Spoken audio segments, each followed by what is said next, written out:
After എഫക്ട്സിൽ നമുക്കറിയാം ട്രാൻസിഷനൊക്കെ നമുക്ക് നല്ല ട്രെൻഡിങ് ആയിട്ടുള്ള ട്രാൻസിഷനും കാര്യങ്ങളൊക്കെ ആഡ് ചെയ്യാലെന്ന് പറഞ്ഞു കഴിഞ്ഞാൽ അതിൽ ഇൻബിൽട്ട് ആയിട്ട് അല്ലെങ്കിൽ ഇപ്പോൾ ഈ പറഞ്ഞ പോലെ ക്യാപ് കട്ടൊക്കെ പോലെ ടെംപ്ലേറ്റ്സും കാര്യങ്ങളൊന്നും ഉണ്ടാവില്ല.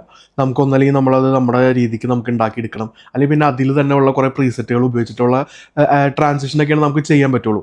സോ ഞാൻ ഇന്ന് നിങ്ങൾക്ക് ഇതുപോലുള്ള ക്യാമറ മൂവ്മെൻറ്റ് ട്രാൻസിഷൻസ് ഫ്രീ ആയിട്ട് തരാൻ പോവാണ്. ആൻഡ് ഓൾസോ ഇത് നമുക്ക് എങ്ങനെ ചെയ്യാം എന്നുള്ളത് നമുക്ക് നോക്കാം. സോ ആദ്യം നമുക്കിത് എങ്ങനെ ചെയ്യേണ്ടതെന്നുള്ളതൊക്കെ നോക്കാം. നമുക്ക് എങ്ങനെ നമ്മുടെ വീഡിയോയിലേക്ക് ട്രാൻസിഷൻ ആഡ് ചെയ്തിട്ട് നമുക്ക് നമ്മുടെ വീഡിയോ നല്ല അടിപൊളിയായിട്ട് എഡിറ്റ് ചെയ്യാന്നുള്ളത് നോക്കാം. സോ നമുക്ക് നേരെ വീഡിയോയിലേക്ക് പോകാം.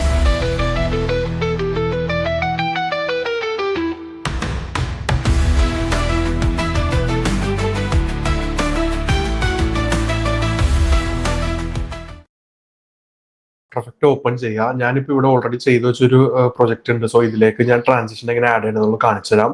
സോ ഞാൻ ഇവിടെ ഇത് സിംഗിൾ ഷോട്ടാണ് ഞാൻ, പക്ഷേ ഇതൊന്ന് മൂന്നാക്കി സ്പ്ലിറ്റ് ചെയ്തിട്ടുണ്ട്.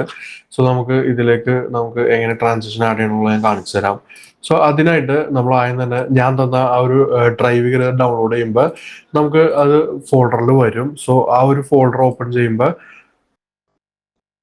ഇപ്പൊ ഇതാണ് ഒരു ഫോൾഡർ. ഇത് ഓപ്പൺ ചെയ്യുമ്പോൾ ഇങ്ങനെ വരും. ഇതിൽ ഈ ഒരു ഫോൾഡർ ഓപ്പൺ ചെയ്യുക. സോ അതിൽ നമുക്ക് ട്രാൻസിഷന്റെ പ്രൊജക്ട് ഫയൽ കാണാൻ പറ്റും. സോ ആ പ്രൊജക്ട് ഫയൽ നമ്മുടെ കറന്റ് പ്രൊജക്റ്റിലേക്ക് ഇമ്പോർട്ട് ചെയ്തതിന് ശേഷം അതിൽ ഇത് ഓപ്പൺ ചെയ്ത് കഴിഞ്ഞാൽ ഇതിൽ എഡിറ്റ് കോംബ്, അതുപോലെ തന്നെ അതേഴ്സ്, ഫൈനൽ കമ്പോസിഷൻ, അങ്ങനെ 3 ഓപ്ഷൻ കാണാൻ പറ്റും. ഇതിൽ എഡിറ്റ് കമ്പോസിഷൻ എടുത്തിട്ട് ഇതിൽ ഹൊറിസോണ്ടൽ ഹൊറിസോണ്ടൽ, വെർട്ടിക്കൽ വെർട്ടിക്കൽ, നമുക്ക് ഇതിൽ ഏതാണോ വേണ്ടത് നമുക്ക് അത് എടുക്കാം. ഇപ്പൊ ഞാനിപ്പോൾ ഇവിടെ എടുത്തേക്കുന്ന വെർട്ടിക്കൽ വീഡിയോ ആയതുകൊണ്ട് വെർട്ടിക്കൽ എടുത്തിട്ട് ഇതിൽ നമുക്ക് ഒരു 8 ട്രാൻസിഷൻസ് നമുക്ക് കാണാൻ പറ്റും. സോ ഞാൻ ഈ ഫസ്റ്റത്തെ ഇപ്പോൾ ആഡ് ചെയ്യണമെന്നുണ്ടെങ്കിൽ അത് നേരെ ഡ്രാഗ് ചെയ്തിട്ട് ഈ ഫസ്റ്റ് ഷോട്ടിന്റെ സെക്കൻഡ് ഷോട്ടിന്റെ ഇടയിൽ ഇട്ട് കൊടുക്കാം. ഇട്ടിട്ട് ഇതിൽ കാണുന്ന ഈ ഒരു കീ പോയിന്റ് ഉണ്ടല്ലോ, അത് രണ്ടിന്റെയും ജോയിനിങ് പോയിന്റിലേക്ക് ഇതുപോലെ ആക്കി കൊടുക്കുക. എന്നിട്ട് ഇവിടെ ആയിട്ട് നമുക്ക് ഒരു സബ് ബട്ടൺ ഇനേബിൾ ആക്കാൻ ഉണ്ടാവും. സോ അതൊന്ന് ഇനേബിൾ ആക്കി കൊടുക്കുക. ഇനേബിൾ ആയി കഴിഞ്ഞാൽ നമ്മൾ പ്ലേ ചെയ്യുമ്പോൾ കണ്ടോ അവിടെ ആ ഒരു ട്രാൻസിഷൻ നമുക്ക് വന്നു. സോ അതുപോലെ ഇനിയിപ്പോൾ രണ്ടാമത്തെ മൂന്നാമത്തെ ട്രാൻസിഷൻ വേണമെങ്കിൽ ഇതെടുത്തത് അടുത്ത ഷോട്ടിലേക്ക് ഇട്ട് കൊടുക്കുക. ഇതും അതുപോലെ തന്നെ ഇതുപോലെ സെന്ററിലേക്കായി കൊടുത്തിട്ട് നേരെ ഇവിടുത്തെ ഈ ഒരു ബട്ടൺ ഇനേബിൾ ആക്കി കൊടുക്കുക. സോ ഇനേബിൾ ആക്കിയിട്ട് പ്ലേ ചെയ്യുമ്പോൾ അവിടെ നമുക്ക് അതുപോലെ വേറൊരു ക്യാമറ മൂവ്മെന്റ് ട്രാൻസിഷൻ നമുക്ക് അവിടെ സെറ്റ് ആയിട്ട് വന്നു.